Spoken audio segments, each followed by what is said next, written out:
ಮಕ್ಕಳ ರಾಮಾಯಣದ 4ನೆಯ ಸಂಚಿಕೆ ಸೀತಾ ಕಲ್ಯಾಣ. ಮಾರನೆಯ ದಿನ ವಿಶ್ವಾಮಿತ್ರರು ರಾಮ ಲಕ್ಷ್ಮಣ ಋಷಿಗಳನ್ನು ಒಗ್ಗೂಡಿ ಮಿಥಿಲಾ ನಗರದತ್ತ ಹೊರಟರು.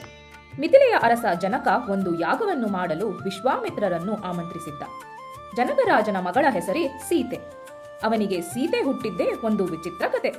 ಒಮ್ಮೆ ಜನಕ ಮಹಾರಾಜ ಹೊಲದಲ್ಲಿ ಉಳುತ್ತಿದ್ದಾಗ ನೇಗಿಲಿಗೆ ಒಂದು ಪೆಟ್ಟಿಗೆ ತಗಲಿತು.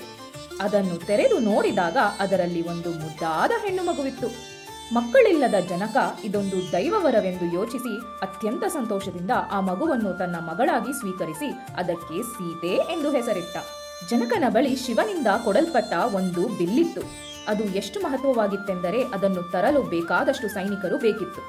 ಆ ಮಹತ್ವವಾದ ಬಿಲ್ಲನ್ನು ಎದೆಗೆ ಏರಿಸುವವರಿಗೆ ತನ್ನ ಮಗಳಾದ ಸೀತೆಯನ್ನು ಕೊಡುತ್ತೇನೆ ಎಂದು ಜನಕ ಮಹಾರಾಜ ಶಪಥ ಮಾಡಿದ್ದ. ಬೇಕಾದಷ್ಟು ರಾಜರು ಮುಂಚೆಯೇ ಎದೆ ಏರಿಸುವಲ್ಲಿ ಪ್ರಯತ್ನ ಪಟ್ಟಿದರು. ಎದೆ ಏರಿಸುವುದಿರಲಿ, ಅದನ್ನು ಅಲುಗಾಡಿಸಲು ಯಾರಿಂದಲೂ ಸಾಧ್ಯವಾಗಲಿಲ್ಲ. ಜನಕ ಮಹಾರಾಜ ಬ್ರಹ್ಮರ್ಷಿ ವಿಶ್ವಾಮಿತ್ರರು ಬರುತ್ತಿರುವುದನ್ನು ಕೇಳಿ ತುಂಬಾ ಸಂತೋಷಪಟ್ಟರು. ರಾಜಮರ್ಯಾದೆಯೊಡನೆ ಅವರನ್ನು ಸ್ವಾಗತಿಸಿ ಅವರು ಉಳಿದುಕೊಳ್ಳಲು ಸಕಲ ಏರ್ಪಾಡುಗಳನ್ನು ಮಾಡಿದರು. ಮಾರನೆಯ ದಿನ ರಾಜಸಭೆಯಲ್ಲಿ ರಾಮ ಲಕ್ಷ್ಮಣರನ್ನು ವಿಶ್ವಾಮಿತ್ರರು ಜನಕನಿಗೆ ಪರಿಚಯ ಮಾಡಿಸಿಕೊಟ್ಟರು. ಅವರ ಶೌರ್ಯವನ್ನೂ ಕೊಂಡಾಡಿದರು. ಹೀಗೆ ಪರಿಚಯಿಸುತ್ತಲೇ ವಿಶ್ವಾಮಿತ್ರರು ಜನಕನಿಗೆ ಹೇಳಿದರು, ಅವರಿಗೆ ನಿನ್ನ ಬಳಿ ಇರುವ ಶಿವಧನಸ್ಸನ್ನು ತೋರಿಸು ಎಂದರು. ಜನಕ ಮಹಾರಾಜ ಅನುಮಾನಿಸುತ್ತಲೇ ಒಪ್ಪಿದ. ಅದನ್ನು ಸಭೆಗೆ ತರಲು ಆಜ್ಞಾಪಿಸಿದ. 8 ಚಕ್ರವುಳ್ಳ ದೊಡ್ಡ ರಥದಲ್ಲಿ ಆ ಬಿಲ್ಲನ್ನಿಟ್ಟು 500 ಬಲಿಷ್ಠರಾದ ಸೈನಿಕರು ಆ ಧನಸ್ಸನ್ನು ಸಭೆಯ ಮಧ್ಯೆಗೆ ತಂದಿಟ್ಟರು. ವಿಶ್ವಾಮಿತ್ರರು, ರಾಮ, ಧನಸ್ಸನ್ನು ನೋಡು ಎಂದು ಹೇಳಿದರು. ರಾಮ ಅತಿ ನಮ್ರತೆಯಿಂದ ಎದ್ದು ಗಂಭೀರವಾಗಿ ನಡೆದು ಬಂದು ವಿಶ್ವಾಮಿತ್ರ ಜನಕನ ಅಪ್ಪಣೆ ಪಡೆದು ಬಿಲ್ಲಿಟ್ಟ ಪೆಟ್ಟಿಗೆಯನ್ನು ತೆರೆದ. ಅಲ್ಲಿರುವ ಜನರು, ಪಾಪ ಈ ಸುಕುಮಾರನಿಗೆ ಇದೆಂತ ಪರೀಕ್ಷೆ ಎಂದು ಮಾತನಾಡಿಕೊಳ್ಳುತ್ತಿದ್ದರು. ಇತ್ತ ರಾಮ ಧನಸ್ಸನ್ನು ಲೀಲಾಜಾಲವಾಗಿ ಮೇಲೆತ್ತಿದ.